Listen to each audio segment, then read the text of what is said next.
চলো নিজ নিকেতনে,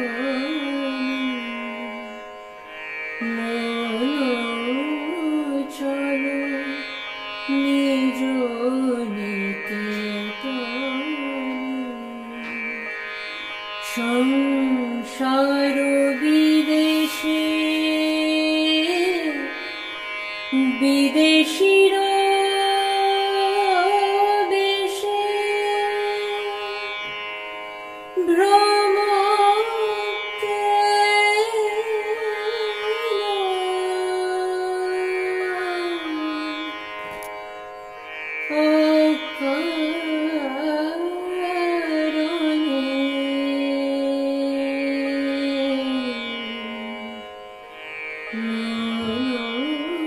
চলো নিজ নিকেতনে।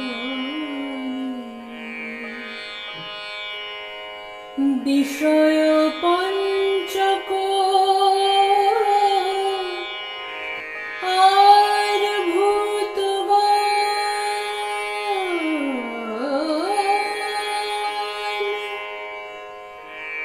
বিষয় পঞ্চক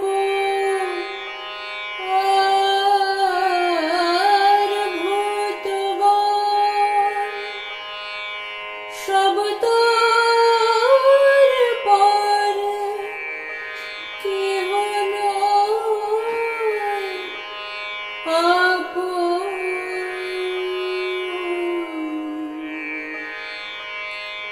পর প্রেমে কেন হয়ে অচেতন, ভুলেছ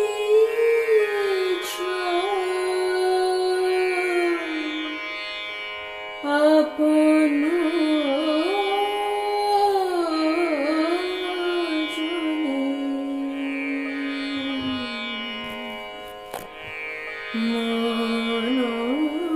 চলো নিজ নিকেতনে।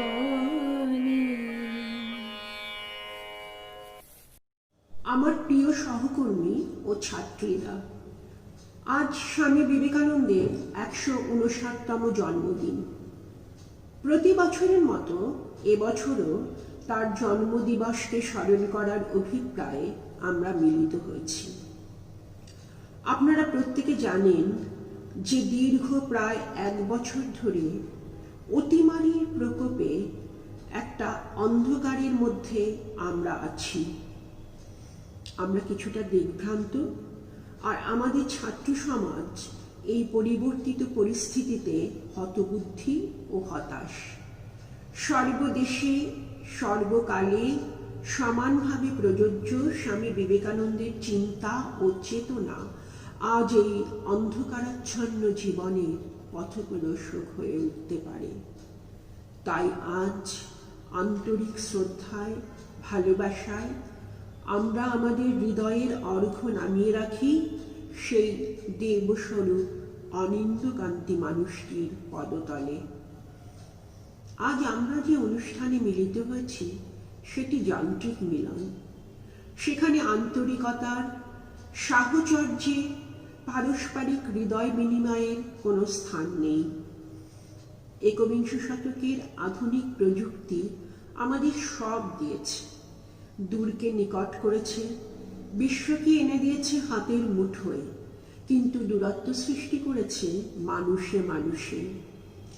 এই অফুরন্ত পণ্য সম্ভার কিন্তু মানুষকে শান্তি দিতে পারেনি, বরং বাড়িয়েছে একাকিত্ব, হতাশা। আজ আমাদের সামনে যে যুব সমাজ তা উদ্ভ্রান্তের মতো ছুটে চলেছে বিলাসের সামগ্রীর দিকে, মানুষের দিকে নয়, ভোগের দিকে, ভালোবাসার দিকে নয়। আমাদের শিক্ষা আমাদের কার্যত স্বার্থপর, আত্মসুখী করে তুলেছে। আমরা আমাদের ঐতিহ্যকে, আমাদের সংস্কারকে হারিয়ে ফেলেছি। রাজনীতি, ধর্মনীতি, সমাজনীতি আমাদের অন্ধ করেছে। আমরা বলতে আমি যে শুধু ভারতবাসীর কথা বলছি তা নয়, সমগ্র মানব জাতি আজ এই ভোগস্বরূপ চোখ ধাঁধানো আলোর দিকে চলেছে, যার অবশ্যম্ভাবী ফল চির অন্ধকার। তাই স্বামীজি শিক্ষার সঙ্গে, সমাজ সংস্কারের সঙ্গে, আর্থিক সংস্কারের সঙ্গে চেয়েছেন আত্মিক সংস্কার। তিনি বলেছেন, western science must be coupled with eastern Vedanta. তিনি জানতেন জ্ঞান ও প্রজ্ঞার উৎকর্ষ ছাড়া একবিংশ শতাব্দীতে সম্পদ সৃষ্টি বিপজ্জনক। তিনি প্রায় 150 বছর পূর্বে তা বুঝতে পেরেছিলেন এবং বলেছিলেন, the education which will produce more pleasure, more food, will become glorious at first, then that will degrade and degenerate. আজকে অর্থাৎ ঘটমান বর্তমানে সমস্ত পৃথিবী জুড়ে চলেছে মৃত্যু মিছিল, কিন্তু মৃত্যুর এই ভয়াবহতাও আমাদের পারস্পরিক দোষারোপ থেকে, ধর্মীয়, আর্থিক ও সামাজিক বিভেদ থেকে সরিয়ে রাখতে পারেনি। আমরা ভুলে যাই এই সৌরজগতের একটাই মনুষ্য বাসযোগ্য গ্রহ পৃথিবী এবং একটাই জাতি মানব জাতি। এই মানব জাতিকে সামগ্রিকভাবে এই পৃথিবীকে রক্ষা করতে হবে নিজেদের কল্যাণে। তাই আজকের পৃথিবীতে ইউনিভার্সাল রিলিজিয়ন, সামগ্রিক মিলনের পথ দেখাতে পারে স্বামীজি।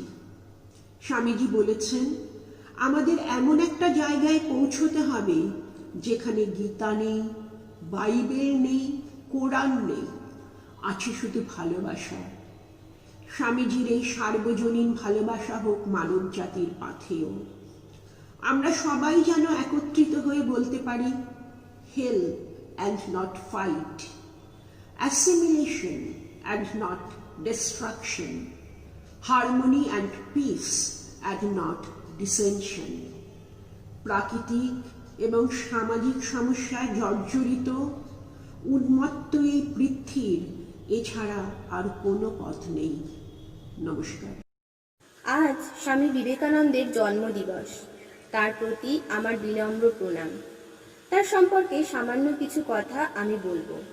আমার বিষয় আজকের দিনে স্বামী বিবেকানন্দের প্রাসঙ্গিকতা। স্বামী বিবেকানন্দ নামটির সঙ্গে জড়িয়ে আছে এক সৌম্য দর্শন, বিশ্ববন্দিত এক অসম্ভব ব্যক্তিসত্তার অধিকারী তেজস্বী মহাপুরুষ। তিনি মাত্র 39 বছর বয়সে সমগ্র বিশ্ববাসীর হৃদয়কে এক নবীন জীবনবোধের দোলায় দোলায়িত করে চলে গেছেন জীবনের পরপারে। সেদিন যেমন বিবেকানন্দ তার তেজস্বী বাণী, তার জীবন দর্শন দিকে দিকে ছড়িয়ে দিয়েছিলেন যাতে সমস্ত মানুষ সুস্থভাবে, সুন্দরভাবে বাঁচতে পারে, ঠিক তেমনি আজকের বর্তমান পরিস্থিতিতে এই হতাশাগ্রস্ত, এই অপসংস্কৃতির পঙ্কিল আবর্তে নিমজ্জমান মনুষ্য সমাজের পরিত্রাণের একমাত্র উপায় স্বামী বিবেকানন্দের আদর্শ, তার বাণী। স্বামী বিবেকানন্দ সকল শিক্ষার উপরে স্থান দিয়েছিলেন চরিত্র গঠনের শিক্ষাকে, মন তৈরির শিক্ষাকে। সে শিক্ষা কোনো কালের মধ্যে সীমাবদ্ধ নয়, সে সর্বকালের। তার মতে প্রকৃত মানুষ গঠন করাই হলো সকল শিক্ষার মুখ্য উদ্দেশ্য। 150 বছর আগে স্বামীজির এই শিক্ষা সম্পর্কে মতামত যেমন প্রাসঙ্গিক ছিল, আজও তার প্রাসঙ্গিকতা রয়েছে এবং আগামীতেও থাকবে।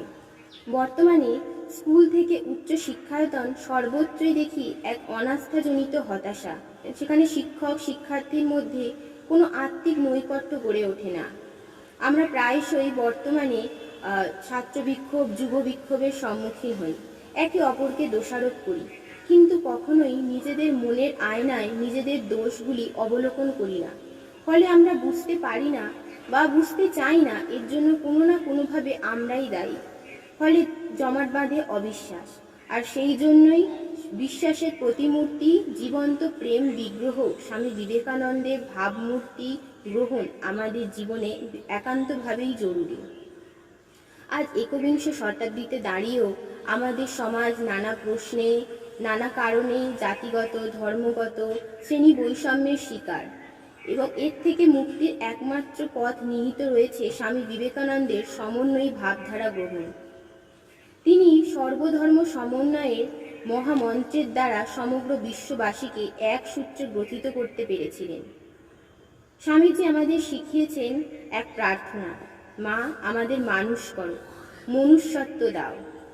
সেখানে কোনো সন্ন্যাস, মুক্তি, দেবত্ব লাভ বা ঈশ্বর প্রাপ্তির কোনো আহ্বান ছিল না, কেবল মানুষ করো।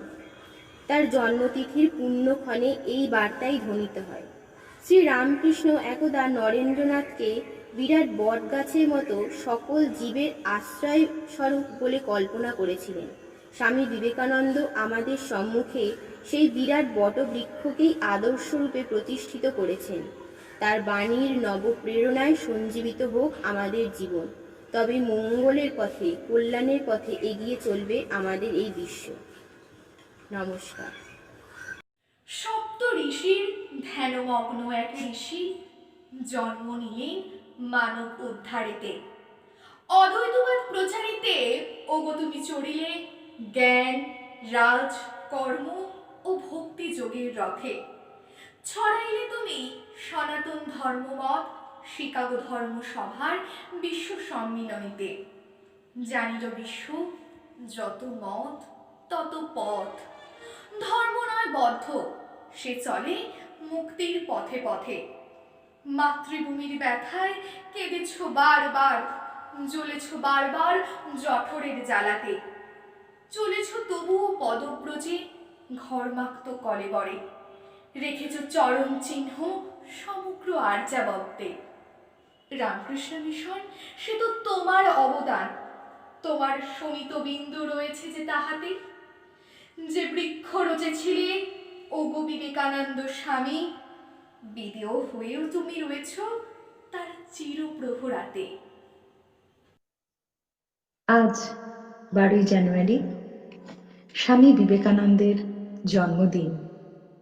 সারা ভারতবর্ষ জুড়ে যুব দিবস হিসাবে এই দিনটি সাড়ম্বরে পালন করা হচ্ছে। বিবেকানন্দের নামাঙ্কিত এই কলেজটিতে প্রতি বছর এই দিনে স্বামীজিকে যে স্মরণ করা হয়, এটি বড় শুভ উদ্যোগ। তবে স্বামীজিকে স্মরণ করলেই শুধু হবে না, মনন করা চাই। তিনি তো যৌবনের প্রতিমূর্তি ছিলেন জানো। আর এই যৌবন মানে কেবলমাত্র একটি শারীরিক অবস্থা নয়, এটি হলো কতগুলি মানসিক গুণের সমন্বয়। এবং এই গুণগুলি থাকলে যে কোনো মানুষ বয়সে বৃদ্ধ হলেও সেই বার্ধক্যকে কিন্তু অতিক্রম করে যেতে পারে। সেজন্য যখন আমরা স্বামীজির স্মরণ করব, তখন এরকম একটা সংকল্প আমরা গ্রহণ করতে পারি যে প্রতি বছর 12ই জানুয়ারির দিনটিতে স্বামীজির জীবনের বা তার কথার বাণীর কোনো একটি বিষয় আমরা মনে করব, যেন সারা বছর ধরে সেটিকে আমরা জীবনে রূপ দেওয়ার চেষ্টা করে যাই। এবং 1 বছর পরে আবার যখন এরকম অনুষ্ঠানে এসে উপস্থিত হব, তখন খতিয়ে নেব যে কতদূর পর্যন্ত সেই বাণীটিকে বা জীবনের সেই ঘটনাটিকে আমি রূপ দিতে পেরে সফল হয়েছি। আজকে সেরকমই একটা বাণী নিয়ে আমি আলোচনা করছি। স্বামীজি বলছেন, জীবনের পরম সত্য এই, শক্তিই জীবন, দুর্বলতাই মৃত্যু। শক্তি সুখ ও আনন্দ, শক্তি অনন্ত ও অবিনশ্বর জীবন। আমরা যখন খুব হতাশার মধ্যে থাকি, যখন আমাদের চাওয়া পাওয়ার জিনিসগুলো হাতের নাগালের বাইরে চলে যায়, তখন দেখি আমরা বিরক্ত হয়ে বলি যে দূর দূর, এটা কি একটা জীবন হলো? তার মানে জীবন সম্বন্ধে আমাদের এটাই ধারণা যে জীবন হবে সম্পূর্ণ, পরিপূর্ণ এবং আনন্দময়। এই পরিপূর্ণ আনন্দময় জীবনের উৎস কি? স্বামীজির ভাষায় এই জীবনের উৎস হল, এই পূর্ণ জীবন সম্ভব হয় শক্তির মাধ্যমে। যে শক্তিমান তার কাছে যে কোনো রকম আনন্দই অত্যন্ত সহজলভ্য। শক্তিহীনের জন্য এই পৃথিবী নয়, নায়ম আত্মা ওয়ালাহীনেন লভ্য। শুধু আত্মা না, এই পৃথিবী, ভোগের পৃথিবীও বলহীনের দ্বারা লভ্য হয় না। প্রথম শক্তি তো হলো অবশ্যই শারীরিক শক্তি, তার প্রয়োজন নিশ্চয়ই রয়েছে। স্বামীজি নিজেই বলছেন, গীতা পাঠের চেয়ে ফুটবল খেলা ভালো। কেননা আমরা যদি ফুটবল খেলে, ব্যায়াম করে, বিভিন্ন শারীরিক চর্চার মাধ্যমে শরীরটা শক্তপোক্ত করি, তবেই গীতার উচ্চ তত্ত্ব আমরা বুঝতে পারবো। নইলে সবকিছু আমাদের মাথার উপর দিয়ে বেরিয়ে চলে যাবে। স্বামীজির শরীর ছিল অত্যন্ত সুগঠিত। আমরা বেশ কয়েকবার দেখেছি যে ট্রেনের কামরায় কোনো ইংরেজ কয়েকজন তাকে অপমান করছে বা তার দেশের সম্বন্ধে কোনো অপমানজনক মন্তব্য করেছে। স্বামীজি রুখে দাঁড়িয়ে বলছেন যে তাদের ট্রেন থেকে বা জাহাজ থেকে ছুঁড়ে ফেলে দেবেন। এবং স্বামীজির ওই বলিষ্ঠ চেহারা দেখে তারা কিন্তু বুঝেছেন যে এই মানুষটি যা মুখে বলছে সেটা করার মতো এলেন ইনি ধরেন। তাই আমরা দেখছি তারা চুপ করে গেছেন। তবে শারীরিক শক্তি যথেষ্ট। শারীরিক শক্তির পেছনে অবশ্যই থাকা উচিত মানসিক শক্তি। আমার বিরাট সুগঠিত দেহ থাকতে পারে, কিন্তু যদি আমি মনের জোরে বলিয়ান না হই, তাহলে কিন্তু সমস্ত ব্যাপারটাই নিষ্ফল হয়ে যাবে। আমরা এরকম বহু ঘটনা ইদানিংকালে তো জানি, অতীতেও ছিল, যে শুনতে পাই কত প্রতিবন্ধী তারা পরীক্ষায় ভালো ফল করছে, কত প্রতিবন্ধী নাচছে, পা নেই, অত্যন্ত সুন্দর নেচে তাক লাগিয়ে দিচ্ছেন, বিভিন্ন পুরস্কার জয় করে নিচ্ছেন, নকল পায়ে এভারেস্টের চূড়োয় চলে যাচ্ছেন। এটা কি করে সম্ভব হচ্ছে? শরীরের এত প্রতিবন্ধকতা তারা কি করে জয় করছেন? এর পেছনে অবশ্যই অত্যন্ত গুরুত্বপূর্ণ কারণ হলো মনের জোর। মনের জোর না থাকলে কোনোভাবেই, শরীরে শক্তি থাকলেও সেটা দিয়ে সফল হওয়া যায় না। এই যে কত রকমের মেয়েদের কসরত শেখানো হয়, আত্মরক্ষার নানা কৌশল শেখানো হচ্ছে, এই কৌশলগুলো তখনই তারা প্রয়োগ করতে পারবে যখন কোনো আক্রমণকারীর মুখোমুখি দাঁড়ানোর পরে মনের জোরে তাদের মনের জোর বা সাহসের মাধ্যমে তারা সেই আক্রমণকারীর আক্রমণকে প্রতিরোধ করতে পারে বা তাকে কোনোভাবে প্রত্যাঘাত করতে পারে। সেগুলো সবই সম্ভব হবে যদি তাদের মধ্যে সেই সাহস থাকে, বিপদে মোকাবিলা করার মতো মনের জোর থাকে, তখনই কেবলমাত্র তারা সেটা করতে পারবে। নইলে কিন্তু কখনো সেটা করা সম্ভব নয়, যতই না আমরা ক্যারাটে বা আরো নানান রকম আত্মরক্ষার কৌশল শিখি। স্বামীজি একবার খেতড়ি রাজ্য থেকে আসছেন জয়পুর স্টেশনে তিনি, সেখানে এক বাঙালি ভদ্রলোক, তিনিও সেই কামরাতে বসে আছেন। একজন শ্বেতাঙ্গ টিকিট কালেক্টর, তিনি কালা আদমি দেখে তাকে, ভদ্রলোককে গাড়ি থেকে নেমে যেতে বলছেন। স্বামীজির সঙ্গে কথা বলতে তিনি গিয়ে ফার্স্ট ক্লাস কম্পার্টমেন্টে উঠেছেন। সমানেই বারে বারে লোকটিকে নেমে যেতে বলছেন অত্যন্ত তাচ্ছিল্যের সঙ্গে। যখন আলোচনা, আর এদিকে ভদ্রলোক নিজে রেলে চাকরি করেন, তিনি তার নিয়ম জানেন, বারে বারে এরকম উত্তক্ত করার ফলে স্বামীজি একসময় ভালোভাবেই এদের এই উত্তপ্ত আলোচনা থামাতে গেলেন। টিকিট কালেক্টর তখন অত্যন্ত অসৌজন্যের সঙ্গে স্বামীজিকে বলছেন, তুম কাহে বাত করতে হো? স্বামীজি বলছে উঠলেন, তুম তুম করছো কি? কাকে তুম তুম করছো? ভদ্রভাবে কথা বলতে জানো না? সাধারণত সাদা চামড়ার সামনে সেকালে কালাদমিরা ভয়ে গুটিয়ে যায় ভদ্রলোক, এরকম দেখেই অভ্যস্ত। তিনি থতমত খেয়ে গিয়ে বললেন, I only wanted this man.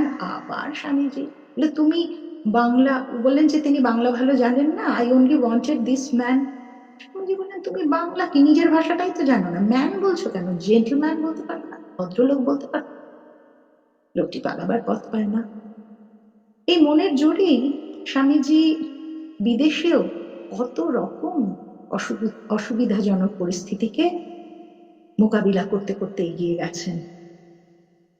এই মনের জোরের উৎস হলো, স্বামীজি বলছেন, আত্মার শক্তিতে বিশ্বাস। আত্মিক শক্তি, শারীরিক শক্তি, মানসিক শক্তি, আত্মিক শক্তি। আমি আত্মা, আমি নিত্য শুদ্ধ বুদ্ধ মুক্ত আত্মা। আমি দেহ নই, মন নই, আমার ক্ষয় নেই, আমার মৃত্যু নেই, আমি মৃত্যুঞ্জয়। এই বোধে যদি কেউ প্রতিষ্ঠিত হয়, তাহলে তার কিসের ভয়? কোন মানসিক দুর্বলতা তাকে সবকিছু থেকে সরিয়ে রাখবে, তাকে ভীত করবে? স্বামীজি বলছেন, হে বন্ধুগণ, হে স্বদেশবাসীগণ, আমি যতই উপনিষদ পাঠ করি, ততই আমি তোমাদের জন্য অশ্রু বিসর্জন করি, কারণ উপনিষদের এই তেজস্বিতা আমাদের বিশেষভাবে প্রয়োজন। তোমাদের সঙ্গে আমার রক্তের সম্বন্ধ, তাই আমি তোমাদেরকে বলছি, আমাদের প্রয়োজন শক্তি, শক্তি, কেবল শক্তি। আর উপনিষদগুলি এই শক্তির বিরাট আকার। স্বামীজি বারবার বলছেন উপনিষদে বিশ্বাস করতে। তিনি বলছেন, বিশ্বাস করতে হবে যে আমি আত্মা। তরবারি আমাকে ছেদন করতে পারে না, বায়ু আমাকে শুষ্ক করতে পারে না, আমি সর্বশক্তিমান, আমি সর্বজ্ঞ। স্বামীজি চেয়েছেন যে এই আশাপ্রদ বাক্য আমরা যেন বারে বারে উচ্চারণ করতে থাকি, আমরা যেন কখনো না ভাবি যে আমরা দুর্বল। এই ভাবনা, এই আত্মচিন্তা আমাদের যে কতটা মৃত্যুঞ্জয় করে তোলে, তার প্রমাণ হিসাবে বিপ্লবী দীনেশ গুপ্ত ফাঁসির কয়েকদিন আগে তার বৌদিকে একটা চিঠি লিখেছিলেন। সেটা একটু আমরা দেখতে পারি। তিনি বলছেন, শ্রীচরণেশ্বর বৌদি, গতকল্য তোমার চিঠিখানা পাইলাম।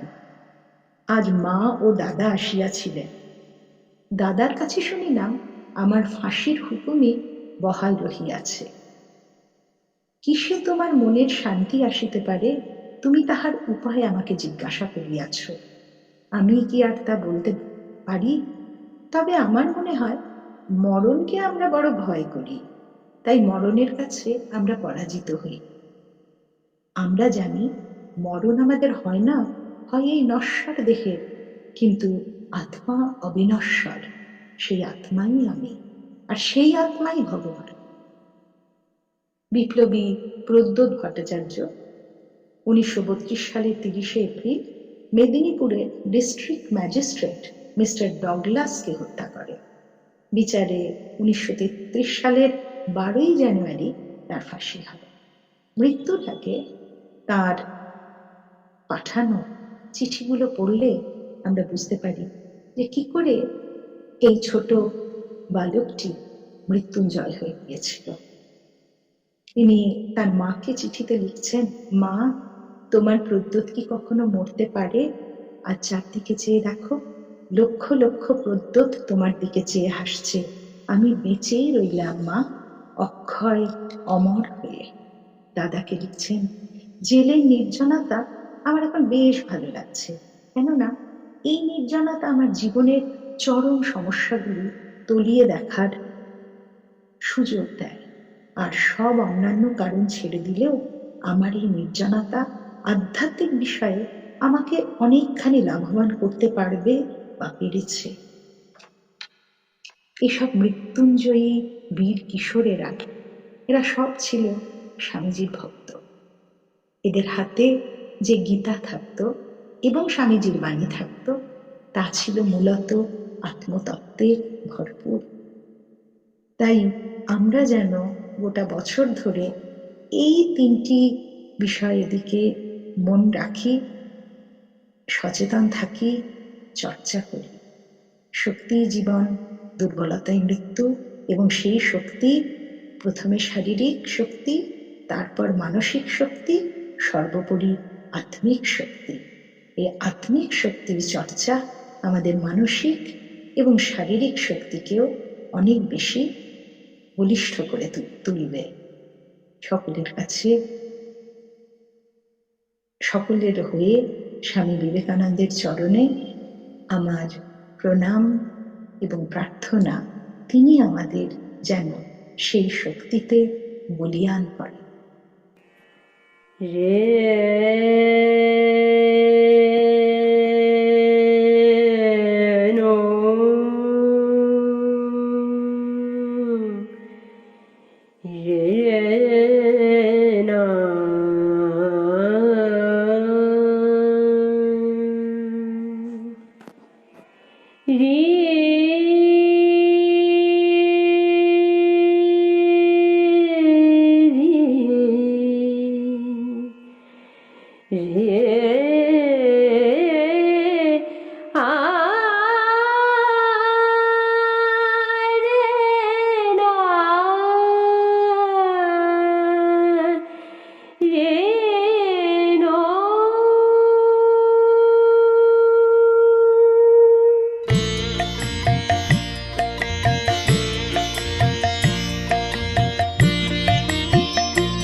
উষা কাহার আশিস বহি হলো আধার পার, আজি প্রাতে সূর্য ওঠা সফল হলো কার।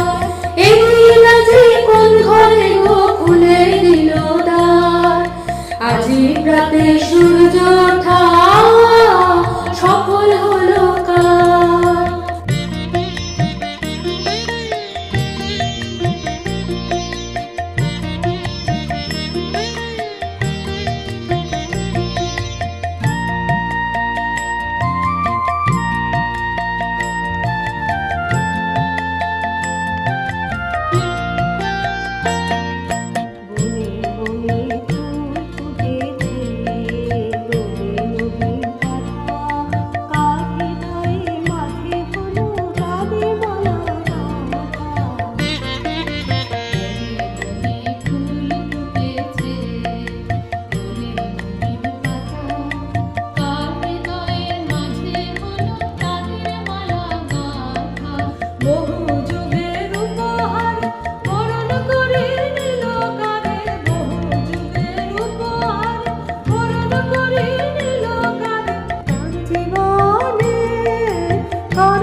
ছোটবেলা থেকেই বিলে ধ্যান ধ্যান খেলতে ভালোবাসত। এই খেলার মধ্যেই মাঝে মাঝে ধ্যান করতে করতে সে এমনই আত্মহারা হয়ে যেত যে তার বাইরের জগৎ সম্পর্কে কোনো খেয়ালই থাকতো না। একদিন এইভাবে সে বাড়ির এক কোণায় এমন গভীর ধ্যানে মগ্ন হয়ে উঠেছিল যে বহুক্ষণ তার কোনো হুঁশ ছিল না। তার বাড়ির লোক শেষ পর্যন্ত ঘরের দরজা ভেঙে তাকে ঝাঁকুনি দিয়ে দিয়ে তার চেতনা ফিরিয়ে আনে। ঘুমোতে যাবার সময় ছোট্ট বিলের একটা অদ্ভুত অভিজ্ঞতা হতো। যেই মাত্র সে তার চোখ বুঝত, তার ভ্রু দুটির মাঝখানে এক ঝলমলে বিন্দু দেখা দিত, যা রং বদলাতে থাকতো। আর সেই সময় সেই বিন্দুটি বড় হতে হতে যেন তার সারা শরীরকে উজ্জ্বল সাদা আলোয় ধুইয়ে দিত। এভাবেই সে ঘুমিয়ে পড়ত।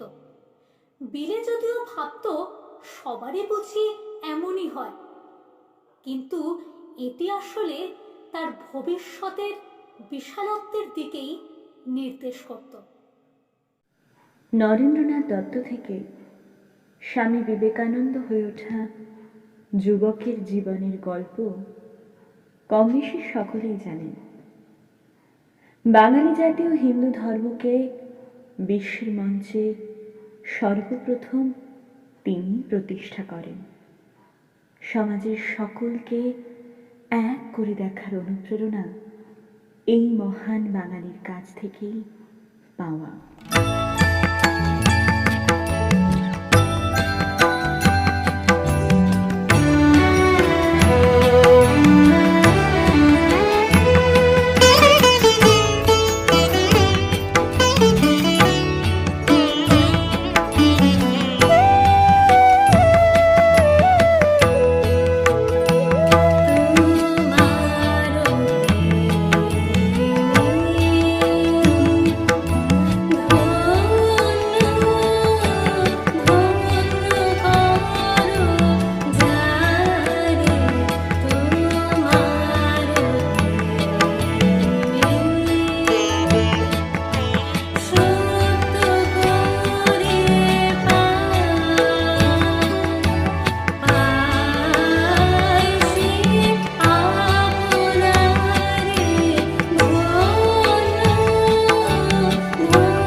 1887 সালে একবার বারাণসীর রাস্তায় স্বামী বিবেকানন্দের এক অন্যতম গুরুভ্রাতা স্বামী প্রেমানন্দকে সঙ্গে নিয়ে ঘুরছিলেন স্বামীজি।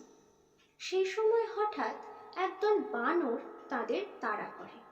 স্বামীজি দৌড়াতে শুরু করলে একজন চেঁচিয়ে তাদের দাঁড় করান। স্বামীজি ঘুরে দাঁড়ানোর সঙ্গে সঙ্গে বানরের দলও হতভম্ব হয়ে দাঁড়িয়ে পড়ে। এই ঘটনার উল্লেখ করে পরবর্তীকালে স্বামীজি বলেছিলেন, সমস্যা এলে তার সম্মুখীন হতে হবে, সাহসী চিত্তে সমস্যার মোকাবিলা করতে হবে।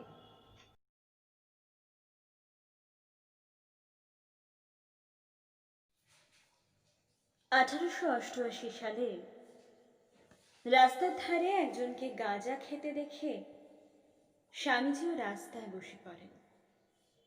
গাঁজার ছিলিম চাইলে সেই ব্যক্তি বলেন, আপনি সন্ন্যাসী, আমি নিচু জাতের লোক, আমি আপনাকে ছিলিম দিই কি করে? উঠে দাঁড়িয়ে চলে যেতে গিয়েও স্বামীজি বসে পড়ে জোর করে গাঁজা খান। পরে তিনি বলেন, কাউকে ঘৃণা করতে নেই, আমরা সবাই ঈশ্বরের সন্তান।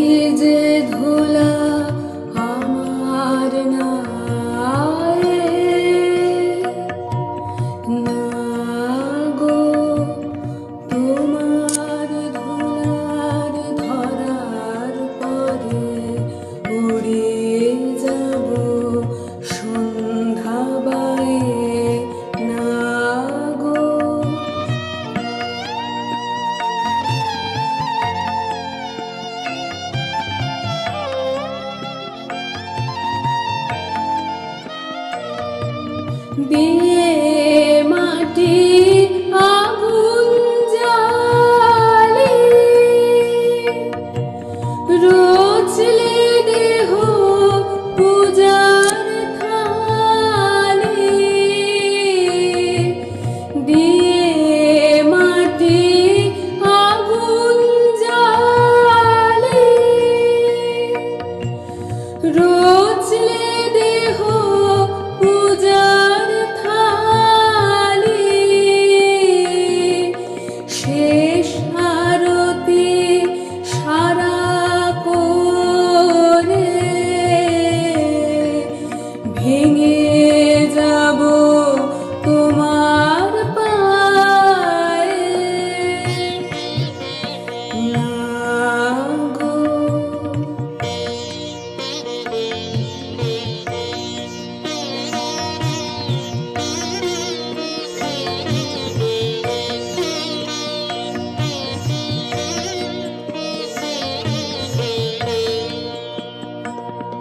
ফুল যাচ্ছিল পূজার তরে, যেতে পথে ডালি হতে অনেক যে তার গেছে পড়ে, ফুল যাচ্ছিল পূজার তরে, যেতে পথে ডালি হতে অনেক যে তার গেছে পড়ে, কত প্রদীপ এই থালাতে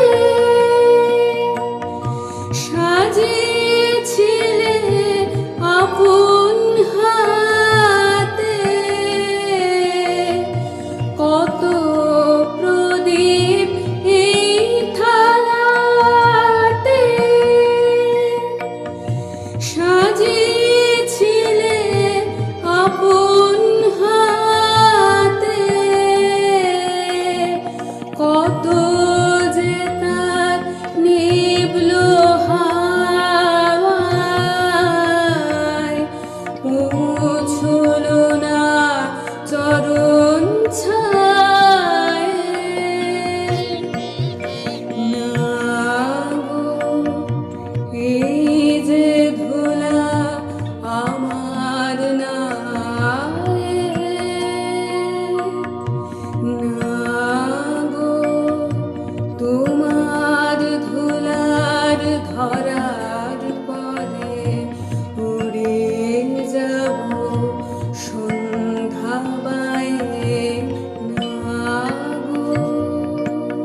1890 সালে উত্তরপ্রদেশের গাজীপুরে বিবেকানন্দ জানতে পারেন পোহারি বাবা সম্পর্কে। তিনি সেখানেই থাকতেন, যৎসামান্য খেতেন। তাকে মহাপুরুষ বলে মনে হয় স্বামীজির। তিনি চিঠি লেখেন প্রেমদাস মিত্রকে, জানান তিনি পোহারি বাবার দীক্ষা নেবেন। তবে দীক্ষা নেওয়ার আগের রাতে শ্রীরামকৃষ্ণদেব দুঃখ ভরা মুখে স্বপ্নে দেখা দেন। এরপরে পরপর 21 দিন শ্রীরামকৃষ্ণদেব স্বামীজির স্বপ্নে একই রকম দুঃখ ভরা মুখে দেখা দেন। ব্যাস, তারপরেই দীক্ষা নেওয়ার সিদ্ধান্ত পাল্টে ফেলেন স্বামীজি।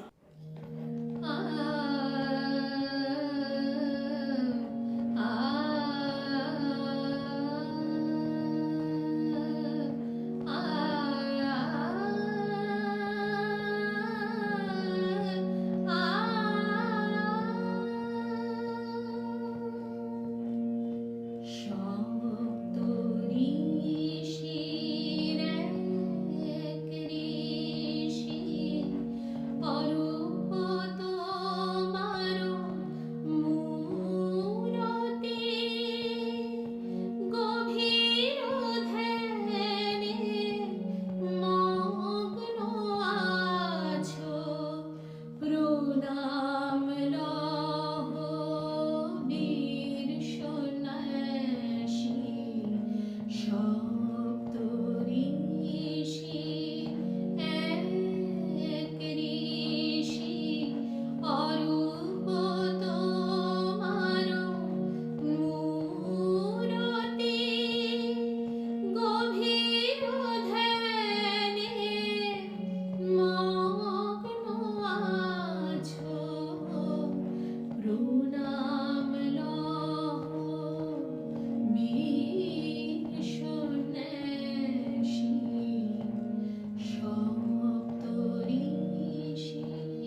একবার স্বামী অভেদানন্দের অসুস্থতার খবর শুনে স্বামীজি গাজীপুর থেকে বারাণসী ছুটে যান।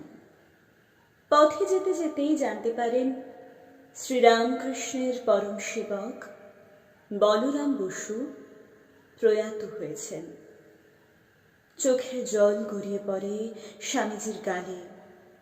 তা দেখে প্রেমদাদাস মিত্র বলেন, সন্ন্যাসীর কাঁদতে নেই। যা শুনে স্বামীজি রেগে গিয়ে বলেন, আমি এমন সন্ন্যাস মানি না যেখানে হৃদয় পাথরের মতো করে ফেলতে হবে।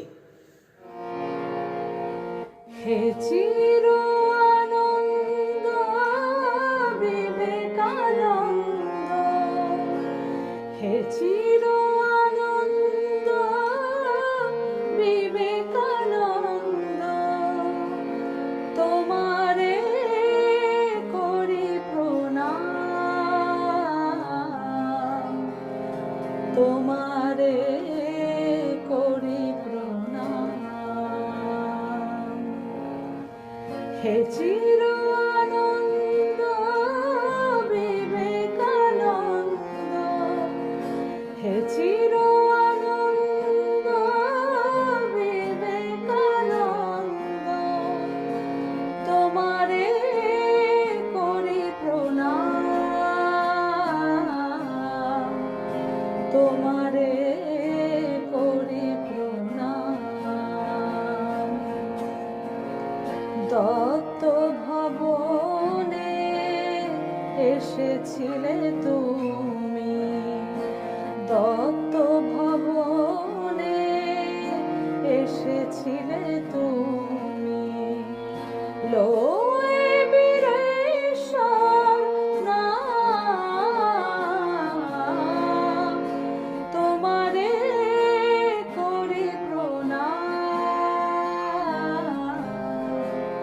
তোমারে করি প্রণাম। হে চির আনন্দ বিবেকানন্দ, তোমারে করি প্রণাম, তোমারে করি প্রণাম।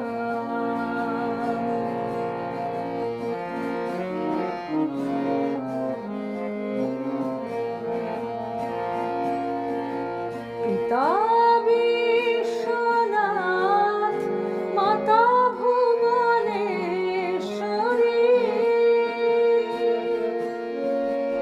ডাকিত তোমারে বিলে নাম ধরি। পিতা বিশ্বনাথ, মাতা ভুবনেশ্বরী,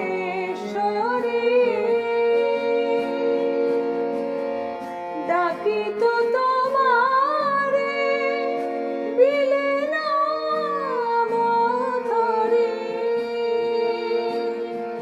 তব চপলতা লাগি কত প্রিয়জন, হইতে যে মা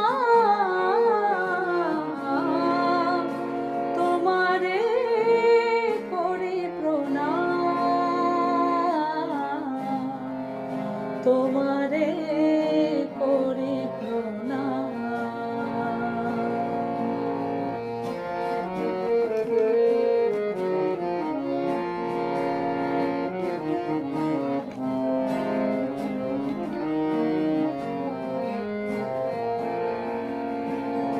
যবে জাগিত মায়ের প্রাণে, শিব পূজা দিয়ে ভূত পেনু অবশেষে, কহিত তখন শোনে রে বাছা, শিব তোরে কভু নাহি যেতে দেবে। সেদিন তখন ভাবেনি জননী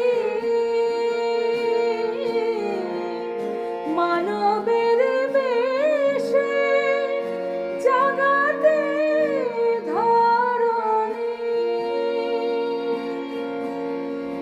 এসেছেন শম্ভু তারি গৃহ কোণে ছাড়িয়া কৈলাস ধাম তোমারে করি প্রণাম তোমারে করি প্রণাম হে চির আনন্দ বিবেকানন্দ হে চির আনন্দ বিবেকানন্দ তোমারে করি প্রণাম তোমারে করি প্রণাম।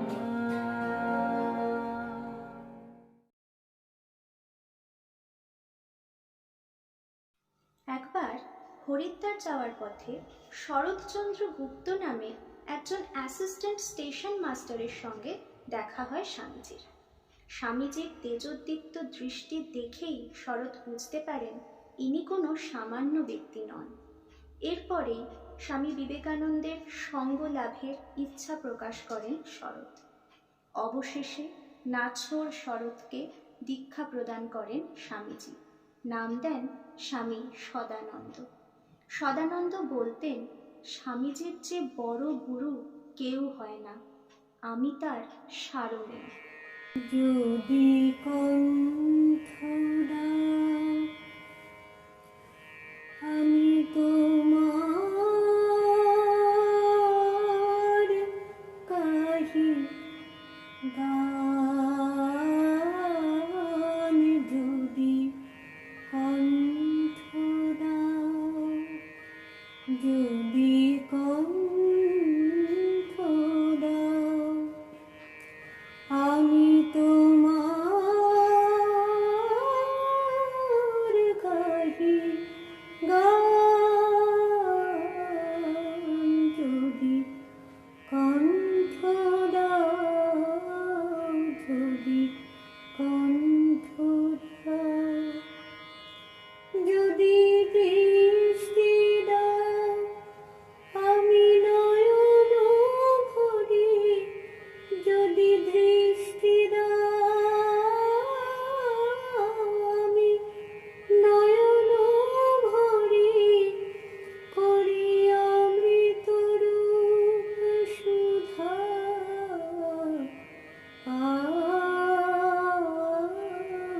যদি কণ্ঠ দাও আমি তোমার কাহি গান,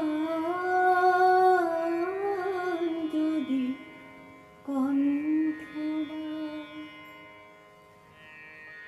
যদি কর্ণ দাও আমি অনাহত নাদ শুনি, যদি কর্ণ দাও আমি অনাহত নাদ শুনি, আর তারি সুরে সুরে প্রেমের গান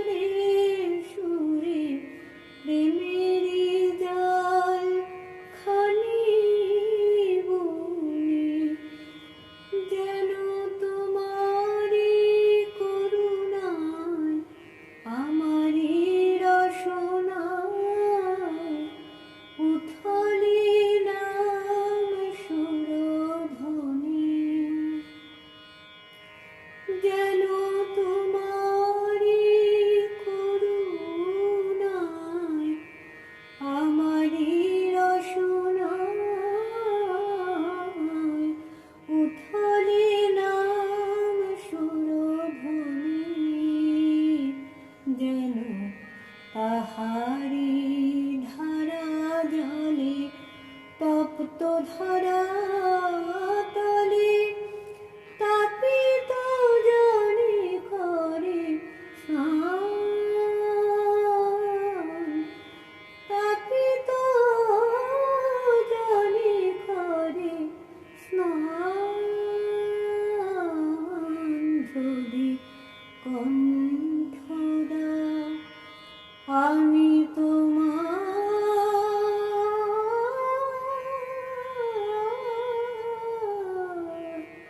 গাহি গান, যদি কণ্ঠ দাও, যদি দৃষ্টি দাও আমি নয়ন ভরি করি অমৃত রূপ সুধা পান। যদি কণ্ঠ দাও আমি তোমার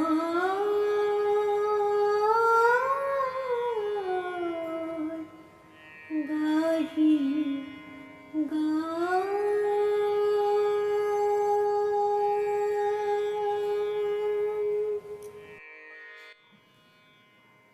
1893 সালের 11 সেপ্টেম্বর বিশ্ব ধর্ম মহাসভায় বক্তব্য রাখেন মহামনীষী স্বামী বিবেকানন্দ। বিবেকানন্দের সবচেয়ে স্মরণীয় বক্তৃতা এটি, যার মাধ্যমে বিশ্বের দরবারে হিন্দু ধর্মকে তিনি নতুন সম্মানে প্রতিষ্ঠা করলেন। Sisters and brothers of America,